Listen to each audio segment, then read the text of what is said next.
ٹھیک ہے، enjoy your self, شام کو ملتے ہیں۔ افسرانے بالا تمہارے کام سے بہت خوش ہوئے ہیں اور 3 دن کے لیے مس جین تمہیں انعام میں دے رہے ہیں، یہ بھی۔ سکسینہ نے جین کی طرف دیکھ کر کہکہا لگاتے ہوئے اپنے بریف کیس سے نوٹوں کی ایک گڈی نکال کر عامر کو تھما دی۔ اتنے ڈھیر سارے انعام کا تو اس نے کبھی تصور بھی نہیں کیا تھا۔ Okay young man, goodbye کہہ کر جیسے ہی سکسینہ کمرے سے باہر نکلا، عامر نے خوشی اور شہوانیت کے جذبات سے بے قابو ہو کر مس جین کو اپنی باہوں میں سمیٹ لیا۔ جین نے اس سیلیبریشن میں اس کا بھرپور ساتھ دیا۔ دونوں کافی دیر تک بدمستیاں کرتے رہے، جس کے بعد عامر نے کارروائی ڈالنے کے لیے گھر جانے کی اجازت طلب کی۔ ٹھیک ہے، شام کو ملتے ہیں، میں تمہیں ڈراپ کر دوں گی، اور ہاں اب 3 دن کی چھٹی گھر سے لے لینا، سمجھ گئے نا؟ جین نے اسے آنکھ مارتے ہوئے کہا۔ شکر ہے خدا کا، اس بوریت سے کچھ تو نجات ملے گی۔ مس جین یار، میں تو بہت بور ہوا ہوں اس بک بک سے، اس نے کہا، لیکن جیسے ہی اس کے منہ سے یہ الفاظ نکلے، جین نے اچانک ہی اپنے منہ پر انگلی رکھ کر اسے خاموش رہنے کا اشارہ کیا اور اسے بازو سے پکڑ کر دوسرے کمرے میں لے آئی۔ تمہارا دماغ تو ٹھیک ہے نا؟ یہاں دیواروں کے بھی کان ہوتے ہیں، بھگوان کے لیے دوبارہ یہ بات نہ کہنا۔ یاد رکھنا، اب تم را کے باقاعدہ ایجنٹ بن چکے ہو، ان کے اشاروں پر ناچتے رہے ساری زندگی اسی طرح عیش و عشرت سے گزارو گے۔ اگر انہیں معمولی سا بھی شک ہو گیا یا تمہاری طرف سے بیزاری کا اظہار کیا گیا تو۔ مس جین نے جان بوجھ کر اپنی بات نہ مکمل چھوڑی۔ اس نے گو کہ یہ بات نارمل لہجے میں کی تھی، لیکن سنسنی کی ایک لہر عامر کو اپنی ریڑھ کی ہڈی میں سرایت کرتی ہوئی محسوس ہوئی اور وہ سہم کر رہ گیا۔ شاید اس کے چہرے کے تاثرات سے مس جین نے اندازہ لگا لیا تھا کہ تیر نشانے پر لگا ہے، یہی وہ چاہتی تھی۔ کم آن ڈارلنگ، آؤ چلیں، اس نے عامر کے گال پر تھپکی دیتے ہوئے کہا، اور تھوڑی دیر بعد وہ عامر کو اس کے گھر کے نزدیک ہی ڈراپ کر کے واپس چلی گئی۔ بڑے بوجھل قدموں سے وہ گھر پہنچا تھا۔ مس جین کی آخری بات نے اسے الجھن میں گرفتار کر دیا تھا۔ اس نے تو صرف ایڈونچر کے لیے یہ سارا گورکھ دھندا پھیلایا تھا، لیکن یہاں تو آنتے گلے کو آ رہی تھی۔ عامر نے جلد ہی احساس کر لیا کہ اسے اپنی عیاشیوں کی قیمت چکانی پڑے گی، اور اب وہ واقعی را کا محتاج ہو کر رہ گیا ہے۔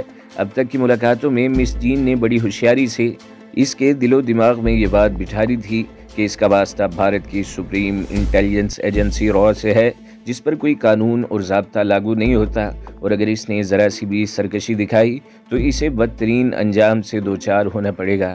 اس کا خاندانی اثر و رسوخ بھی کچھ کام نہیں آئے گا۔ کیا واقعی وہ پھنس چکا ہے؟ کیا اس دلدل میں آنے کے بعد واپسی کے سارے دروازے بند ہو چکے ہیں؟ اسے کیا کرنا چاہیے؟ یہی تھے وہ سوالات جو اس نے اپنے آپ سے کیے، اور اسے کسی سوال کا کوئی جواب نہیں مل رہا تھا۔ فی الوقت اس نے خود کو حالات کے رحم و کرم پر ہی چھوڑنے کا فیصلہ کر لیا، اور اب بظاہر قدرے بے نیاز سا گھر کی طرف جا رہا تھا۔ گیٹ سے اندر داخل ہونے پر اسے چوکیدار نے اطلاع دی تھی کہ فریدہ میم صاحب کافی دیر سے اس کے منتظر ہیں۔ اوکے کہہ کر وہ فریدہ کو مطمئن کرنے کے لیے اپنے ذہن میں ایک کور سٹوری تیار کرتا ہوا ڈرائنگ روم کی طرف چل پڑا۔ ڈرائنگ روم میں فریدہ اکیلی بیٹھی اخبارات کا مطالعہ حسب عادت کر رہی تھی۔ عامر کے قدموں کی آہٹ پر اس نے نظریں اٹھا کر اس کی طرف دیکھا اور اخبار ایک طرف رکھ کر کھڑی ہو گئی۔ خیریت، صبح صبح کہاں نکل گئے تھے؟ اس نے چھوٹتے ہی کہا۔ 2 کام تھے، ایک شاہین بھائی کو الوداع کہنا تھا، اور دوسرے اس لڑکی سے ملاقات جس کی گاڑی سے مجھے اترتے دیکھ کر تم ناراض ہو رہی تھی۔ عامر نے طے شدہ پلاننگ کے مطابق تمہید باندھی۔ کیا مطلب ہے؟ صاف صاف کہو، مجھے پہیلیاں نہ بجایا کرو، فریدہ نے اس کی طرف دیکھ کر مسکراتے ہوئے کہا۔ فریدہ، میں نے تم سے ایک مرتبہ کہا تھا کہ انسان جو کچھ اپنی آنکھوں سے دیکھتا ہے وہ ممکن نہیں سچ ہو، سچ کہیں اس کے پیچھے چھپا ہو۔ مختصر بات یہ ہے کہ اس لڑکی کا تعلق ساؤتھ انڈیا کے تامل گروپ سے ہے، اور یہ لوگ مجاہدین کے ساتھ کبھی کبھی ہاتھ بٹا دیتے ہیں۔ اب بھی ایک مشن میں وہ ہماری مدد کر رہی ہے اپنی تنظیم کی طرف سے۔ جو منظر تم نے اپنی آنکھوں سے دیکھا ہے، ہمارے ملاپ کا دیکھا ہے، وہ دراصل کاروباری ملاپ ہے۔ میں اس کی زیادہ سے زیادہ ہمدردیاں حاصل کرنے کے لیے اس سے کچھ فری ہو رہا ہوں۔ تم جانتی ہو فریدہ کہ مجاہدین کے پاس وسائل نہیں ہے، اور انٹرنیشنل مارکیٹ سے دشمن کا مقابلہ کرنے کے لیے ہتھیار خریدنے کی استعداد وہ نہیں رکھتے۔ ان حالات میں حکمت عملی ہی سے کام لینا پڑتا ہے۔ اب بھی تم ناراض رہو تو میں کیا کہہ سکتا ہوں؟ اس نے بڑی مسکین صورت بناتے ہوئے اپنی بات ختم کی تھی۔ فریدہ نے یقین اور بے یقینی کے ملے جلے جذبات سے اس کے چہرے کی طرف دیکھا اور مسکرا دی، جو اس بات کا اشارہ تھا کہ وہ عامر کی دام تجویز میں پھنس چکی ہے۔ اس کی معصومیت کو دل ہی دل میں خراج تحسین پیش کرتے ہوئے عامر بھی مسکرا دیا۔ دونوں کافی دیر تک آپس میں باتیں کرتے رہے۔ اس گفتگو میں تھوڑی دیر بعد آصفہ بھی شامل ہو گئی۔ عامر کی درخواست پر ابھی تک فریدہ نے شاہین کا تعارف یا ذکر کسی سے بھی نہیں کیا تھا۔ یہاں بھی گفتگو صرف تحریک آزادی کشمیر کے حوالے سے ہو رہی تھی۔ شاہین کا ذکر دانستہ دونوں میں سے کسی نے نہیں کیا تھا۔ پھر آصفہ فون سننے کے لیے چلی گئی۔ آصفہ کو اس راز میں شریک نہ کرنا، اس میں ہم سب کی بھلائی ہے۔ مجھے علم ہے فریدہ کہ وہ بھی تمہاری طرح خاندانی روایات سے بغاوت کر چکی ہے، لیکن ایک بھائی کی حیثیت سے مجھے اندازہ ہے کہ وہ کس حد تک پریشر کا سامنا کر پائے گی۔ شاہین کی آمد اور تحریک سے میرے تعلق تمہارے پاس ایک امانت ہے، اس راز کی حفاظت کرنا۔ اگر یہ تم سے کسی دوسرے کو منتقل ہوا تو کم از کم الفاظ میں بھی اسے خیانت ہی کہا جائے گا۔ آصفہ کے وہاں سے ہٹتے ہی اس نے فریدہ سے دوبارہ کہا۔ اسے یہی دھڑکا لگا تھا کہ کہیں فریدہ جوش جذبات میں عورت کی فطرت سے مجبور ہو کر آصفہ کو بھی یہ کچھ نہ بتا دے، کیونکہ آصفہ اس کی طرح مضبوط لڑکی نہیں تھی۔ عامر دوبارہ مجھے کبھی یہ بات نہ سمجھانا، مجھے اپنی ذمہ داری کا احساس ہے۔ انشاءاللہ یہ امانت اپنے سینے میں لے کر ہی میں اس دنیا سے جاؤں گی۔ اور دوسری بات بھی سن لو، تمہیں میرے جذبات کا اپنی تئیں بخوبی علم ہے۔ اگر احساس نہیں تو یہ میری بدقسمتی ہی ہو سکتی ہے۔ میری درخواست ہے کہ خواہ مخواہ میری نقل و حرکت پر نظر نہ کرنا، نہ ہی میرے متعلق زیادہ متجسس رہنا۔ ممکن ہے آج رات ہی مجھے 3 روز کے لیے بنگال جانا پڑے۔ عامر نے آگے کے لیے بھی میدان صاف کر لیا۔ اوہو بھائی، میں کیا بچی ہوں؟ تم تو مجھے ایسے سمجھا رہے ہو جیسے۔ اس نے اپنی بات نہ مکمل چھوڑ دی۔ سامنے سے آصفہ آتی دکھائی دے رہی تھی۔ تینوں کچھ دیر وہاں بیٹھے رہے، پھر فریدہ اور آصفہ وہاں سے چلی گئیں۔ انہیں بازار کسی کام سے جانا تھا۔ کیا بکواس کر رہے ہو؟ سکسینہ نے فون پر دھاڑتے ہوئے کہا۔ اس کا دل تو یہی چاہتا تھا کہ بات کرنے والے کو گولی سے اڑا دے، اور شاید وہ ایسا کر بھی لیتا اگر اطلاع کنندہ اس کے سامنے موجود ہوتا۔ بات ہی ایسی تھی۔ شاہین کی نگرانی پر مامور اسکواڈ کے انچارج نے اسے دوپہر کے بعد رپورٹ دی تھی کہ شاہین اپنے کمرے سے غائب ہے۔ جاسوس نے بتایا کہ وہ گزشتہ رات سے ہوٹل کو گھیرے میں لیے ہوئے تھا، اور دوپہر تک اس کے کمرے سے نہ نکلنے پر انہیں شک ہوا کہ معاملہ گڑبڑ ہے۔ صورت حالات جاننے کے لیے جب وہ لوگ ہوٹل میں گئے تو شاہین اپنے کمرے سے غائب تھا۔ اس کا انتہائی مختصر سا سامان، جو بمشکل ایک کپڑے کے میلے جوڑے، چند انگریزی اخبارات اور ایک چھوٹے سے بیگ پر مشتمل تھا۔ البتہ ان کا منہ چڑھانے کے لیے وہاں موجود تھا۔ روا والوں نے جب ہوٹل کے مالک سے دریافت کیا تو وہ خود حیران رہ گیا، کیونکہ اس کی اطلاع کے مطابق شاہین اپنے کمرے میں موجود تھا، اور انہوں نے اس کی خبر رکھنے کا تردد اس لیے بھی نہیں کیا تھا کہ ابھی تک اس کا ایڈوانس ہی ختم ہوا تھا۔ اس کی طرف کوئی بل بھی نہیں نکلتا تھا، الٹا 100-200 اس کے روپے ہوٹل کی طرف ہی نکلتے تھے، اس لیے انہیں تو کوئی پریشانی نہیں تھی۔ تم مسافروں کا ریکارڈ نہیں رکھتے؟ انچارج نے غصے سے پھٹکارتے ہوئے کاؤنٹر پر کھڑے لالا ہری داس سے پوچھا تھا۔ رکھتا ہوں صاحب، رکھتا ہوں، لیکن لٹ لے کر اپنی گاہکوں کے پیچھے گھومنا ہماری ذمہ داری نہیں ہے۔ لالا جی بھی خاصے گرم مزاج دکھائی دے رہے تھے۔ ابھی الو کے پٹھے وہ دہشت گرد تھا۔ انچارج پھٹ پڑا۔ کیا کہا شریمان جی؟ اگروادی یعنی دہشت گرد؟ ہرے رام، اچھا ہی ہوا سالہ بھاگ گیا، ورنہ یہاں بھی نہ جانے کیا کرتا۔ لالا ہری داس نے اپنے کاؤنٹر کے کونے میں فریم کی ہوئی بملا ماتا کی تصویر کے سامنے ہاتھ باندھتے ہوئے دیوی ماں کا شکریہ ادا کرنا شروع کر دیا۔ انچارج ایجنٹ نے سمجھ لیا کہ اس کی کمبختی آنے والی ہے، اور اس لالے سے وہ ڈھنگ کی اطلاع لے بھی نہیں سکتا۔ تھوڑی دیر تک اس سے مغز ماری کرنے کے بعد اسے بے تحاشا گالیاں نکال کر اس نے ہری داس ہی کے کاؤنٹر سے فون پر اپنی ڈیٹ کمانڈر سکسینہ کو اطلاع دی تھی کہ ان کے ساتھ یہ سانحہ گزر گیا ہے۔ حرامزادے، وہ ترپاٹی تیرا باپ تیری کھال میں بھس بھروا کر شانتی نکتیشن آفس کے سامنے لٹکا دے گا۔ تم 11 گدھے کیا وہاں جھک مار رہے تھے کہ وہ تم سب کو جلد دے کر نکل گیا؟ ڈیٹم، اس نے غصے سے بے قابو ہو کر ریسیور ٹیلی فون پر پٹخ دیا۔ دوسری طرف انچارج نے بھی سہم کر ریسیور رکھ دیا، اور اب وہ اپنے تمام ساتھیوں تک وہی جھڑکیاں منتقل کر رہا تھا جو اسے سکسینہ نے دی تھی۔ اسے علم تھا کہ اس ناقابل معافی جرم کی کم از کم سزا بانڈی پورہ میں تبادلے کی صورت میں ملے گی، جہاں جانے کے تصور سے بھی وہ لرزاں تھا۔ بعد النخواستہ اس نے آفس پہنچ کر ساری کارروائی لکھی اور رپورٹ فائل تیار کر کے سکسینہ کی خدمت میں روانہ ہو گیا۔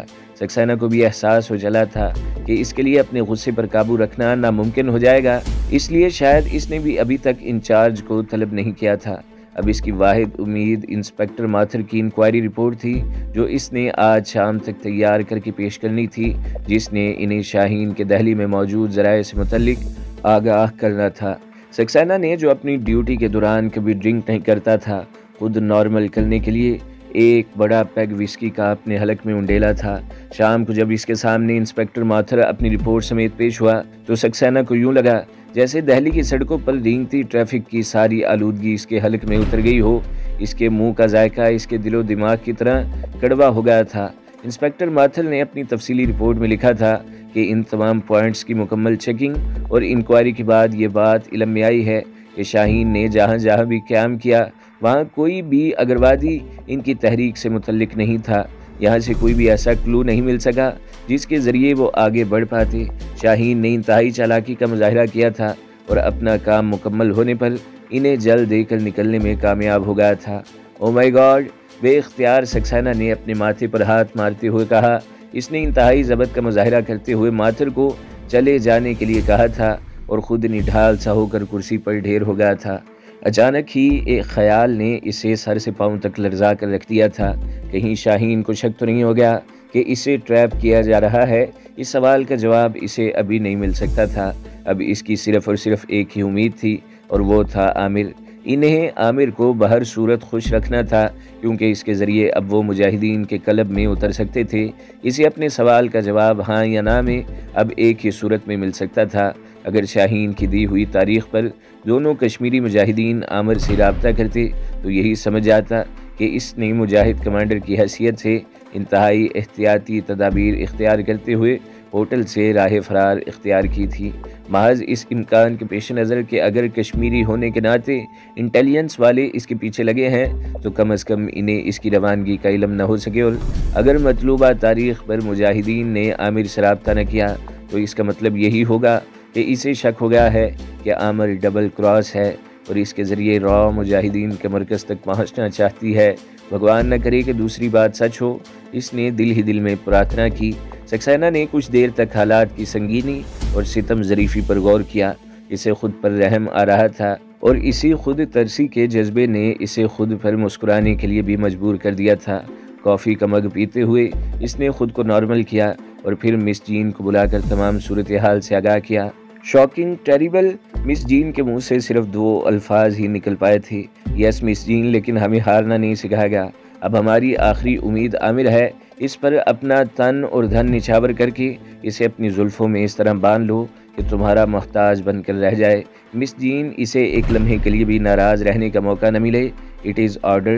سکسینہ نے آخری الفاظ کو چباتے ہوئے کہا۔ میری طرف سے آپ کو کبھی منفی رپورٹ نہیں ملے گی سر، کبھی نہیں۔ مجھے علم ہے کہ مجھے کیا کرنا ہے، جین نے مکمل اعتماد سے کہا۔ شاباش مس جین، اب اس ڈیٹ کی عزت تمہارے ہاتھ میں ہے۔ افسوس ہم اتنے بڑے اگروادی یعنی دہشت گرد کی دہلی میں 2 روز تک موجودگی اور اپنی بے پناہ وسائل صرف کرنے کے بعد سوائے عامر اور اس کی ملاقات کی فلم کے اور کچھ ہیڈ کوارٹر کے پیش نہیں کر سکتے۔ Very sad. سکسینہ نے گردن جھکا لی۔ عامر مقررہ وقت پر پہنچ گیا تھا۔ آج خلاف توقع اس کی ضرورت سے کچھ زیادہ ہی خدمت کی جا رہی تھی۔ سکسینہ نے سب سے پہلے کل کے طویل انٹرویو پر معذرت کرتے ہوئے اسے بتایا کہ ان لوگوں کا یہی طریقہ کار ہے اور جلد ہی عامر بھی اس کا عادی ہو جائے گا۔ اس نے عامر کو بتایا کہ بعض معاملات کو وہ بھی نہیں سمجھتا، صرف متعلقہ لوگ ہی سمجھتے ہیں اور یہ لوگ ایک دوسرے کے کام میں مداخلت نہیں کرتے۔ بہرحال اس کا ایک فائدہ تو ہوا کہ تم سے طویل انٹرویو کے بعد تمہارے متعلق بڑے شاندار ریمارکس آئے ہیں اور بہترین مراعات کا حکم بھی ملا ہے۔ سکسینہ نے اپنی بات مکمل کرتے ہوئے کہا۔ لیکن اصلی انعام سر، عامر خان نے مس جین کی طرف دیکھتے ہوئے کہا۔ ارے یہ تو تمہارے گھڑی کی مچھلی ہے، any time young man. Saxena نے اس کی طرف دیکھ کر فحش سا اشارہ کیا۔ تینوں نے زوردار کہکہا لگایا تھا۔ مس جین کا کہکہا سب سے نمایاں تھا۔ اس ملاقات میں سکسینہ نے اسے اگلا سارا پلان سمجھا دیا تھا جو انہیں کرنا تھا۔ اب اسے دہلی شہر میں اس پلان کی تربیت حاصل کرنی تھی۔ سکسینہ اور مس جین اسے اگلے 2 روز تک ان جگہوں پر گاڑی میں گھماتے رہے جہاں اس منصوبے کے مطابق کام ہونا تھا۔ دونوں راتیں عامر نے مس جین کے ساتھ گزاری تھی اور مس جین نے واقعی اب اپنے آپ کو اس کی ناگزیر جسمانی ضرورت بنا دیا تھا۔ عامر کے لیے اس کے بغیر 3-4 گھنٹے گزارنا بھی مشکل ہو جایا کرتا تھا۔ حیرت انگیز طور پر جب بھی اس درمیان وہ فریدہ کے سامنے پہنچا، اس کی محبت جین کے جذبہ جنسیت پر غالب آ جاتی تھی۔ وہ ابھی تک سمجھ نہیں پایا تھا کہ اس کے اندر نیکی کی کون سی قوت زندہ ہے۔ اپنی دانست میں تو اس نے خود پر شیطان کو اس بری طرح غالب کر لیا تھا کہ اب پرانی زندگی میں واپس لوٹنا ہی اس کے لیے مصیبت بن چکا تھا۔ تیسرے روز را کی مراد برائی۔ طے شدہ پروگرام کے مطابق شاہین نے اسے اپنے کوڈ نام سے فون کر کے دریافت کیا تھا کہ کاروبار کیسا چل رہا ہے۔ ایک دم شاندار حمید بھائی، بڑا اچھا گاہک لگا ہے، تم فوراً مال روانہ کر دو۔ عامر نے بے چینی سے کوڈ دہرایا۔ ٹھیک ہے، کل دوپہر تک دونوں بیلٹیاں تمہیں مل جائیں گی، خدا حافظ۔ دوسری طرف سے شاہین نے پیغام دیا اور سلسلہ منقطع ہو گیا۔ عامر کو علم نہیں تھا کہ را اسے بتائے بغیر اس کا فون بھی بک کر رہی ہے۔ خوشی کے مارے سکسینہ کے پیر زمین پر نہیں ٹکتے تھے۔ اس کے سوال کا جواب ہاں میں مل گیا تھا۔ ابھی تک شاہین کا اعتماد قائم تھا۔ 15 اگست کی آمد تھی۔ تیسرے روز بھارت اپنا یوم آزادی منا رہا تھا۔ ساری دنیا سے معزز مہمان دہلی میں آئے ہوئے تھے۔ سکسینہ نے یہی دن اپنے منصوبے کے لیے منتخب کیا تھا۔ اس نے عامر کے منہ سے یہ سنتے ہی کہ کام منصوبے کے مطابق جاری ہے اور بلٹیاں آ رہی ہیں، اسے بڑھ کر سینے سے لگا لیا تھا اور بالکل نہیں ظاہر ہونے دیا تھا کہ یہ خبر پہلے ہی وہاں پہنچ چکی ہے۔ Well done, wonderful, you are great my boy. بس اب باقی سارا کام بھی پلان کے مطابق ہونا چاہیے۔ سکسینہ نے اس کا گال تھپتھپاتے ہوئے کہا، ایسا ہی ہوگا سر، ایسا ہی ہوگا، آپ کی توقع کے عین مطابق، بس دیکھتے جائیں۔ عامر نے اس سے زیادہ گرم جوشی دکھائی تھی۔ سکسینہ نے اسے سارا منصوبہ متعدد مرتبہ دہرانے کے بعد مطمئن ہو کر سر ہلا دیا۔ اس مرتبہ اس نے اپنی کسی بھی ماتحت پر اعتماد کرنے کے بجائے معاملات کو اپنے ہاتھ میں لے کر خود اس آپریشن کی کمانڈ سنبھالی تھی۔ جین کو اس نے ہوشیار کر دیا، جو اب سائے کی طرح عامر سے چپک گئی تھی۔ بم اس کے لیے را نے ہی تیار کیا تھا اور اسے آپریٹ کرنے کا سارا طریقہ بھی سمجھا دیا تھا۔ رات کے کچھ گھنٹے ہی اس نے مس جین کے بغیر اپنے گھر میں گزارے تھے، وگرنہ تو جین ہی اس کے پہلو سے چپکی رہتی تھی۔ اگلے روز شاہین کی ہدایت کے مطابق وہ جموں سے دہلی آنے والی ٹرین سے اپنے مہمانوں کو لینے کے لیے ریلوے اسٹیشن پر پہنچ گیا۔ شاہین نے اسے بتایا ہوا تھا کہ اسے اسٹیشن پر کس جگہ اور کون سے کپڑے پہن کر کھڑا ہونا ہے، اس نے وہی کچھ کیا تھا۔ عامر کو لا علم رکھ کر سکسینہ کی کمان میں را کے 7 ایجنٹوں نے اسے اپنی نظروں کے حصار میں جکڑ رکھا تھا۔ گاڑی کی آمد کا اعلان ہو چکا تھا۔ تھوڑی دیر بعد اسے انجن پلیٹ فارم کی طرف بڑھتا دکھائی دیا۔ عامر کے دل کی دھڑکنیں بے قابو ہو رہی تھیں۔ وہ اب خاموشی سے عین اس جگہ کھڑا ہو گیا تھا جس کی نشاندہی شاہین نے کی تھی۔ ٹرین رکی، مسافر ایک ایک کر کے اترنے لگے۔ دیکھتے ہی دیکھتے ساری ٹرین خالی ہو گئی، لیکن ابھی تک اس کی بلٹیاں وصول نہیں ہوئی تھیں۔ چند منٹ کے لیے تو اس پر بھی گھبراہٹ طاری ہونے لگی، لیکن پھر اسے شاہین کی بات یاد آ گئی جس نے کہا تھا کہ وہ خاموشی سے اپنی جگہ 20 منٹ تک ان کا انتظار کرے۔ اس درمیان کسی بھی وقت وہ لوگ یہاں آ سکتے ہیں۔ عامر کو یہاں کھڑے قریباً 15 منٹ ہونے کو آ رہے تھے جب اچانک ہی وہ چونک اٹھا۔ اس کی پشت سے ایک سکھ نے اس کا وہ نام لے کر مخاطب کیا تھا جو اسے شاہین کی طرف ملا تھا۔ خالد بھائی، کیسے ہیں آپ؟ ہندی اور پنجابی کے ملے جلے لہجے میں کہا گیا، اور جیسے ہی عامر نے گردن گھمائی اس کی حیرانی دو چند رہ گئی۔ اس کے سامنے ایک سکھ نوجوان کھڑا تھا۔ مال آ گیا، عامر نے سنبھل کر کوڈ دہرایا۔ یار فصل اچھی ہو گئی ہے، سکھ نوجوان نے جواب دیا۔ اس کے ساتھ ہی انہیں کشمیری نوجوان قریب آتا دکھائی دیا۔ میرا نام امر سنگھ ہے اور یہ حفیظ، سکھ نے عامر سے تعارف کروایا۔ دونوں باری باری آپس میں اس طرح بغل گیر ہوئے تھے جیسے عامر سے ان کی دیرینہ دوستی رہی ہو۔ ان کے پاس معمولی سا بیگ تھا۔ عامر دونوں سے باتیں کرتا اسٹیشن کی حدود سے باہر آ رہا تھا، جہاں اسے ایک ٹیکسی کے ذریعے پرانی دہلی کے علاقہ چتلی قبر پر جانا تھا، جہاں ایک گیسٹ ہاؤس میں را نے اس کے مہمانوں کے قیام کا بندوبست کیا ہوا تھا۔ 15 اگست کی آمد کی وجہ سے دہلی میں دوسرے شہر سے آنے والے مہمانوں کا رش لگا ہوا تھا۔ عین ان لمحات میں جب وہ اپنے مہمانوں کے ساتھ گیسٹ ہاؤس کی طرف جا رہا تھا، سکسینہ نے اپنی گاڑی کے ریڈیو سے سٹینڈ بائی آل اسٹیشن کا سگنل دے دیا تھا۔ را کے ایجنٹ سائے کی طرح ان سے چپک گئے تھے۔ سکسینہ نے بہترین سرویلنس ٹیم کا انتخاب کیا تھا۔ یہ لوگ تمام ممکنہ وسائل سے مسلح اور ایک اشارے پر کچھ بھی کر گزرنے کے لیے تیار تھے۔ تو دوستو، اگلی قسط سننے کے لیے ہمارے چینل کو ضرور سبسکرائب کریں، ویڈیو کو لائک کریں اور بیل کے آئیکن پر بھی کلک کر دیں تاکہ ہر جو آنے والی ویڈیوز ہیں وہ آپ کو سب سے پہلے ملتی رہیں۔